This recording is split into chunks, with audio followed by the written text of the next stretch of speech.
guys, what's up? It's me, Thomas. Tonight, back here with Game Theory.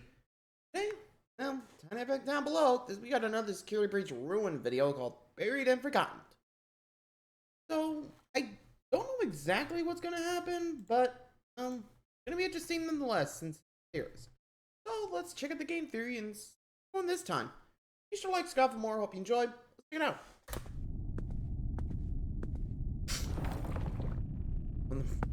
On the bed. Sorry. Man, that's this.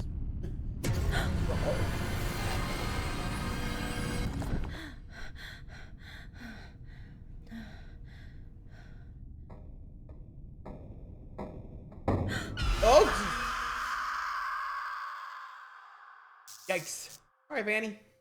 Hello, Internet. Welcome to Game Theory, the show that is definitely the real deal and not a sentient robot designed to copy my voice. Today we begin our journey to solve the most anticipated DLC of the year, Security Breach Ruin. Gotta admit, this DLC has been fantastic. Playing it, it really felt like Steel Wool learned from their mistakes. Gone is the open world that was big but empty. Gone is the brightly lit neon environments that stopped being scary. And gone are the insane glitches that made the game impossible to fully complete. Ooh, hey.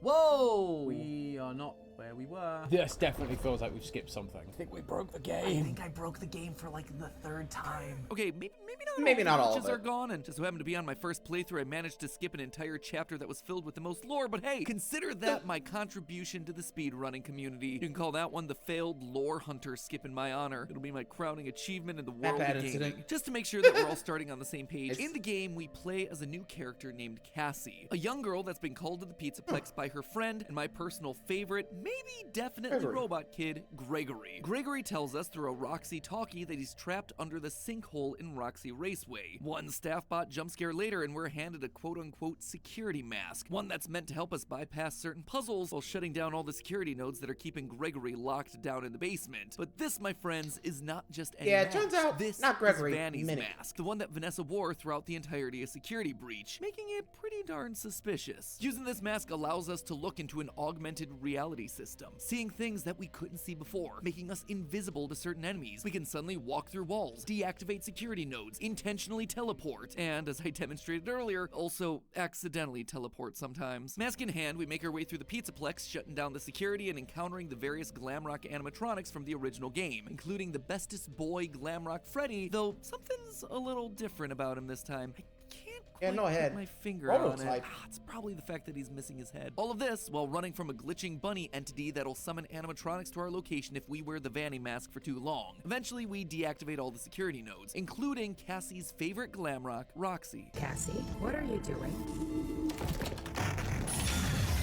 Sorry. This allows us to head on down to the basement where, surprise, surprise, it wasn't Gregory at all. Instead, it was an animatronic. See, told you guys Gregory was a robot this entire time. This thing right here is the Mimic, a bot designed to learn from and copy other people and robots. And whoopsie poopsie, we've just released it from its concrete prison. We run to the elevator to try to escape, only for the real Gregory to finally contact us and lead us to safety. The elevator is ultimately sabotaged by either Gregory or the Mimic, unclear who exactly, that's a theory that we're going to talk about later, and we fall into the game's ending with Cassie's fate being questionable at best. Honestly, there is so much happening in this game. True to form, the fan base is just tying itself into knots, arguing over all the little details. Did Gregory actually betray us in the end? What does the word prototype mean on Freddy's foot exactly? And what ending of Security Breach actually led us to this point in the timeline? Well, good news there, loyal theorists. I believe I have at least the first batch of questions answered. And oh boy, if I'm right, this game is drawn from one of the most controversial parts of the lore, while simultaneously setting us up for some massive reveals later this year. So grab your AR bunny masks, friends. We're about to see the hidden truth buried within the ruin. But before I do that,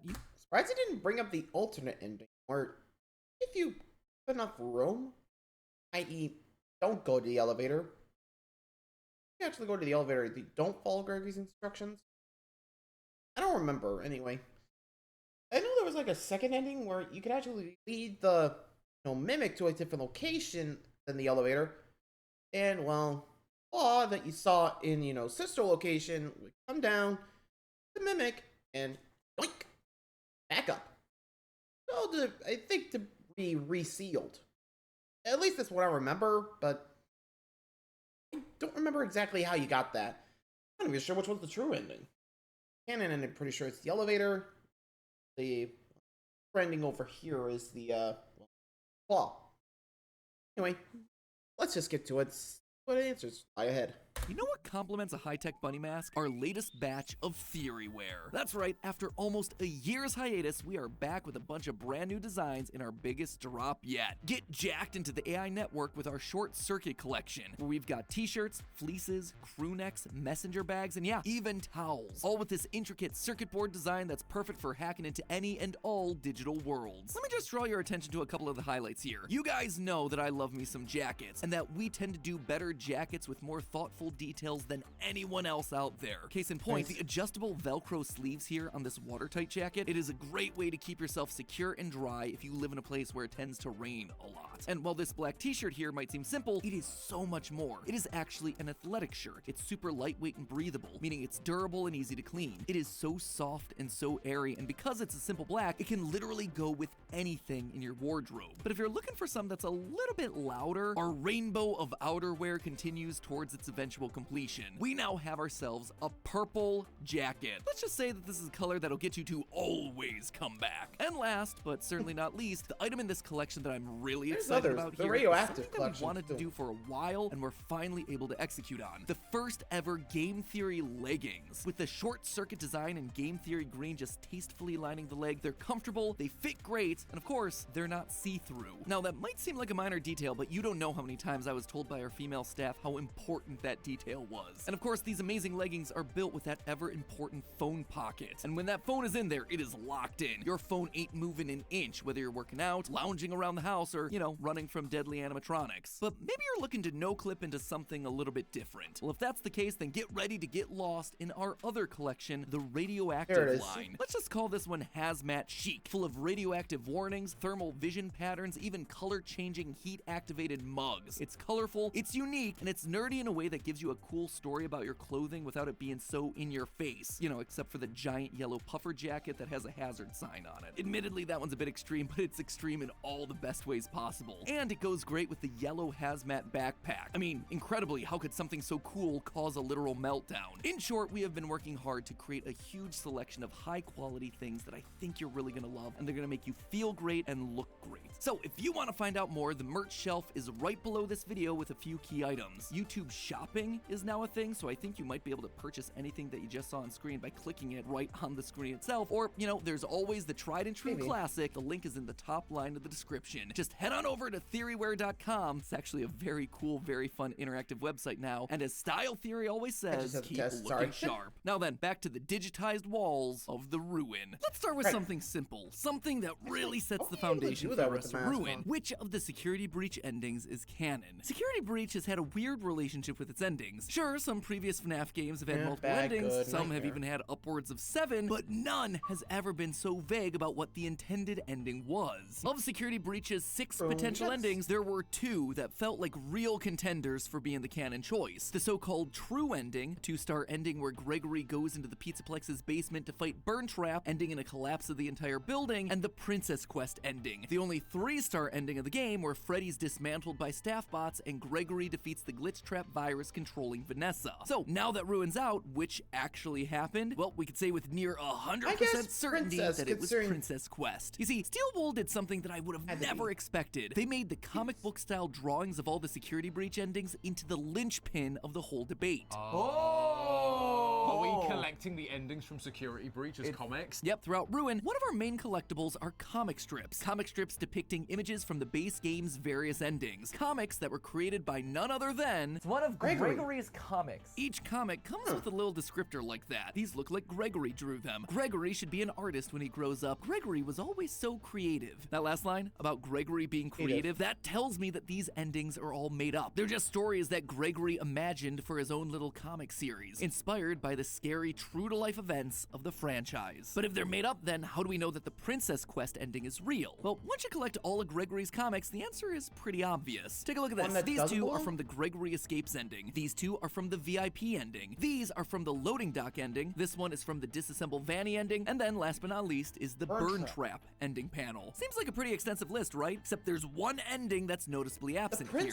Princess Quest. There isn't a single comic strip in all of Ruin depicting that ending, implying that that one, unlike all the others, was real. And if you look around at the rest of Ruin with this in mind, you start to realize why. In the Princess Quest ending, you have to beat the Princess Quest 3 arcade machine that's in Vanny's hideout. But when you visit that same hideout in Ruin, you find the machine on its side, with the princess's lantern sitting on top of it. She has conquered the virus, lighting the way to freedom. And if the lantern wasn't obvious enough symbolism for you, when you put on the Vanny mask and enter the AR world, you'll see the sword from Princess Quest 2 and 3 plunged into the machine. The beast has been slain. Actually, the fact that Cassie's given the Vanny mask in the first place also lines up with this ending, because it's the only ending where we actively see the mask getting left behind. It's actually a big focus of this panel right here, showing us that the mask being left behind is significant. It's still waiting around for someone, in this case Cassie, to find it and become the new Vanny. And then, last but not least, there's the fact that in Ruin we come across Freddy, sitting in a pile of rubble missing his head, something that again only happens in the Princess Quest ending. So with our canonical ending established, let's just stop right there to talk a little bit more about Freddy, shall we? In Ruin, we come across this headless Freddy, but it's unclear whether it's meant to be our Freddy from Security Breach or not. You see, this Freddy has the word prototype written across his foot, something that is definitely not present in the base game. He also has a green present hiding in his stomach, something that's awfully suspicious once you consider Security Breach started with Gregory taking an orange present out of Freddy's stomach. This can't possibly be the same robot then, right? This is one of the big debates that's captured the attention of the Faz base. If the Princess Quest ending is correct, then it kinda has to be the same Freddy. It would be very highly coincidental if not. So how then do you explain all these new features? Well, first, I think it's important to call out that design updates between games, it is nothing new for this franchise. Probably the best known example of this is the evolution of Springtrap in FNAF 3 to Scrap Trap in FNAF 6. William Afton's basic anatomy, it is nothing alike, despite it being the same dead body in the same rotten suit. Even in this game, Candy Cadet, complete overhaul between his first appearance and now. Or just take a look at any of the other animatronics. Their endos are real different to the ones at the end of Security Breach, and yet each and every one of them has suffered the exact same damage that they did in the previous game. But one detail that can't be replicated is something that I think a lot of the community started to overlook, something that can't be denied, and it all relates back to the Vanny mask. We're told that this mask is known as the Virtual Augmented Neural Network Integration Unit, or Vanny. As the name implies, it allows us to use augmented reality to physically see and access the neural network, that's just a fancy name for AI, controlling the PizzaPlex. Throughout the game, we use this ability to make fences disappear, access security nodes, and teleport from location to location. That much is obvious. What's less obvious, though, are how the various endoskeletons behave while we're wearing the mask. As we pass most normal endoskeletons in the game, we see them wrapped in swirling pink code. This shows that they're connected to the network. They're being powered by the AI system in charge of the PizzaPlex. Now, when Cassie has the Vanny mask off, they'll start chasing us. That's because we're suddenly visible to them. We're just a kid. We're a target. But notice what happens as soon as we put the mask on. They stop chasing us. Instead, they go back to what they were doing before. We've disappeared from them because we're integrated into the AI system. We're no longer a kid. We've become one with the code. It's actually pretty brilliant, subtle storytelling. But now let's get back to the...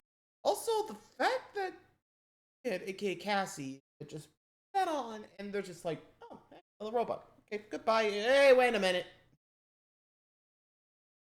I don't know if that mask could work like that. Still, really not bad to say in like previous theory that there was an AI running this place. Never saw it in the main game, but yeah, he was running the Gregory. I mean, elevator. Anyway. The topic at hand are Headless Freddy in Ruin. Unlike every other animatronic, when we put on the mask around Freddy, not only does he stop chasing us, he outright disappears. Not there. We can't see him anymore. And likewise, he can no longer see us. Why? What makes him so different? What is this trying to tell us? Well, if the Vanny mask jacks us into the PizzaPlex's AI system, his disappearance tells us that he's not a part of that system. He is not swirling in pink code because he's removed from the PizzaPlex's network. How'd that happen? Well, we saw it at the top of Security Breach. Freddy glitches out, and has to be rebooted in safe mode. That's why he's friendly to Gregory in a way that none of the other animatronics are. He's no longer under the control of the AI network controlling the PizzaPlex. In a sense, you could say he's thinking for himself. And we see this continue throughout the entirety of Security Breach. Whenever Gregory sees Vanny running around, Freddy states that he didn't see anything. You didn't see the dancing rabbit lady right in front of us? No, I did not. There is no rabbit at the Mega PizzaPlex. Not anymore. Vanny is very clearly real, but she's wearing her mask, thereby making her invisible to the one robot that isn't a part of the wider AI system, that only changes when Freddy is equipped with Roxy's eyes. Roxy's eyes in that game were a part of the AI system, which is why that upgrade suddenly allows Freddy to see things that were formerly invisible to him. He's seeing everything that's a part of the AI network, and that includes Vanny. Vanny, I can see you now.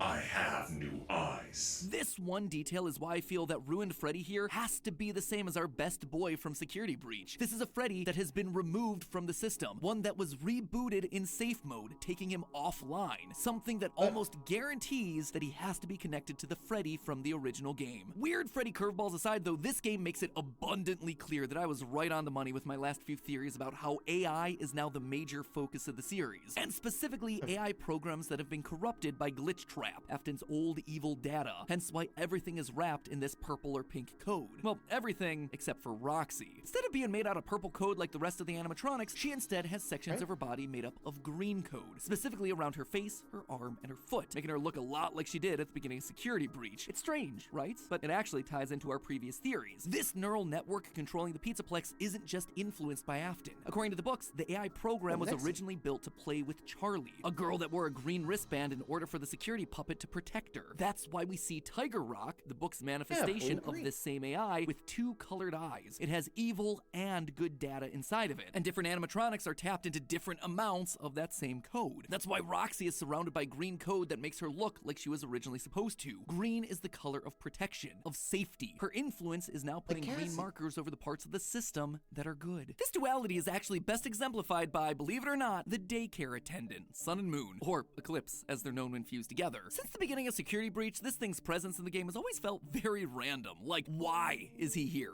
Just to be another scary thing to chase us around? Maybe, but that doesn't tend to be how these games work. And why would they choose such a random design of being both light and darkness, sun and moon? Well, now we know. In one of Ruin's many lore-heavy Easter eggs, if you go up to him with the mask on while there's only one generator left to activate, you'll hear a new line that states, No! It's not safe yet! Turn on the other generator! Clearly, Eclipse is conflicted. One half wants to protect you, but it's getting shut away by the darker, more sinister half. He is good and evil combined. He represents both codes competing within the same body. Other animatronics are more of a sliding spectrum. Some are more corrupt than others, but Eclipse represents the balance that naturally exists within this neural network system, which leads us then to the ending of the game. Whether Gregory is actually the one trying to kill Cassie in the final moments is a theory for another day. Instead, I'd rather focus on this, the Mimic Tunnels. At the end of the game, we're chased by an endoskeleton known as the Mimic, a robot that's able to learn from and copy other creatures. But even before we get to the elevator, Gregory tells us his friend, presumably Vanessa, has these plans for the underground tunnels. My friend has access to the building map.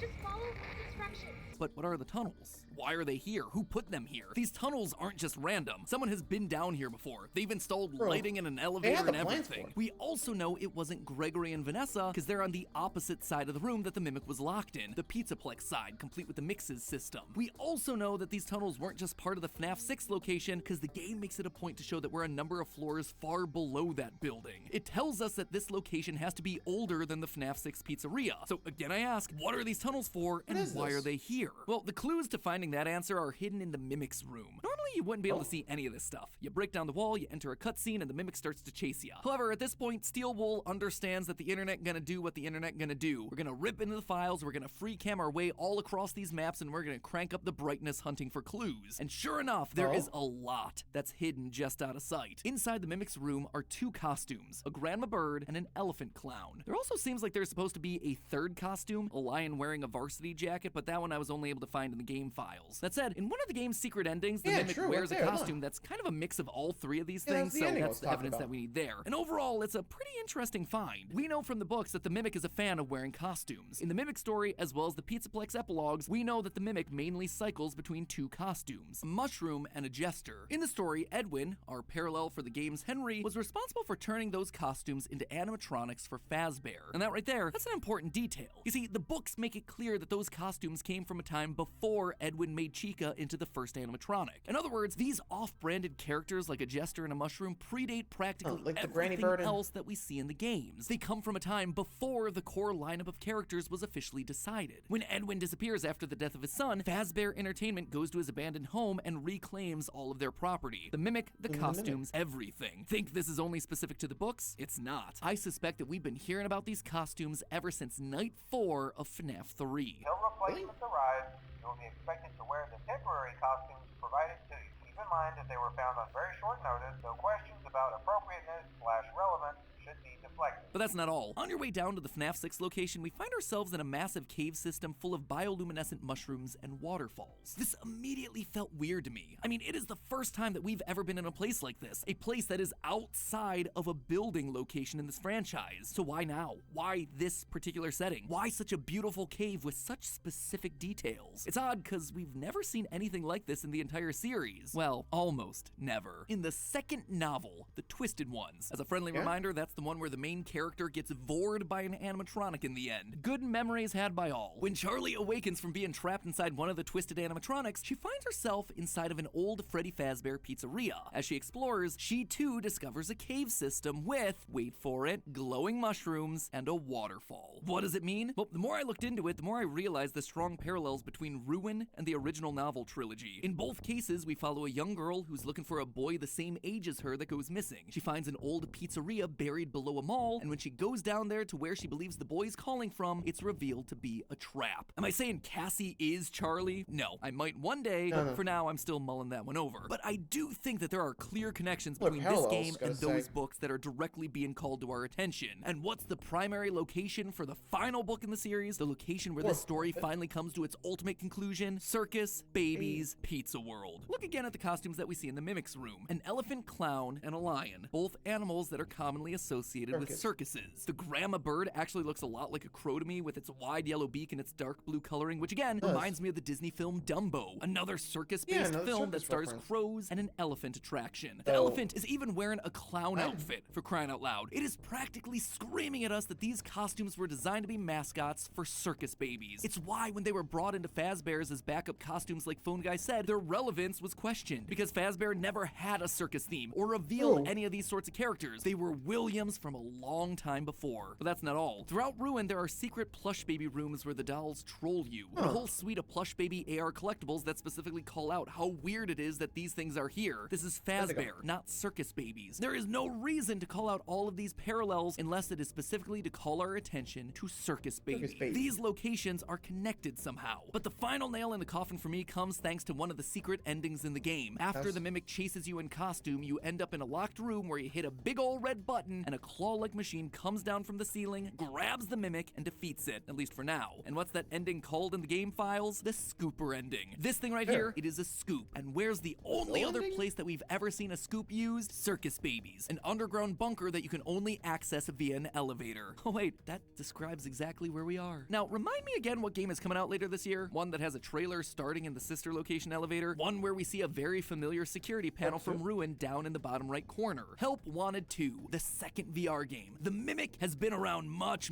longer than any of us suspected, and we're gonna find out more about him in the next VR installment coming this winter. This has all sorts of implications. For one, the parallels between the Mimic and Ennard are undeniable. An animatronic that's an amalgamation of a bunch of other animatronics. What makes this one even more interesting is that the books just confirmed all games up through FNAF 6 as being games in-universe of the PizzaPlex. So was Ennard just a fictional version of the Mimic the whole time? Again, that's a theory for for another day. Yeah, but more importantly, true. this actually has some massive timeline implications as well. Part of the reason it always felt tough for me to place circus babies into a timeline is because it closes after the death of Elizabeth. That always felt like a good starting point for Afton to then begin seeking eternal life and to put people back together. But what didn't make sense is why Baby would have a claw mechanism in her chest to capture kids. Afton wouldn't need to capture kids until after he had lost his child. But if Circus Babies was actually much earlier in the timeline, like these old costumes seem to suggest, things start to fall into place. Henry was the initial robotics genius. Afton just had the ideas and then gave them to Henry to turn into animatronics, like what we see with Edwin in the Mimic stories. I always brushed this little detail off as confusing, but before the release of Sister Location, we got this ending from Fnaf World, where Henry sits at a desk talking about the evil that he created before he unalives himself, just like what we see him do in the novel trilogy. At that point, we see a pair of glowing eyes and Baby's voice calls out, "Everyone, please stay in your seats." This all implied that Henry was the creator of Baby, not William, despite Afton's name being the one on the copyright. But now I think we have an answer that solves all of this. William went back to collect his costumes after Henry's disappearance, just like what we see happen in the books. When he does this, he also finds the Mimic program, deciding to use its programming and technology for his own creations. The Funtime animatronics, who can do what? They have the ability to mimic voices. We see Baby doing the exact same thing in Sister Location when she mimics the voice of Elizabeth to try and lure Michael to his death. I suspected in my last theory that Baby was still at play here. That's why Tiger Rock's eyes are blue and green, Elizabeth and Charlie. And given everything that we just talked about today, I have no doubt that this is still very much the case. How it's gonna play out though, we'll have to see in FNAF VR 2 later this year. Obviously, there's gonna be more to cover here in the coming weeks, specifically about Gregory, Cassie, and Cassie's dad, but more on that one next time, because in the meantime, remember that our brand new line of merch just dropped today. Need to carry your books or laptop to school?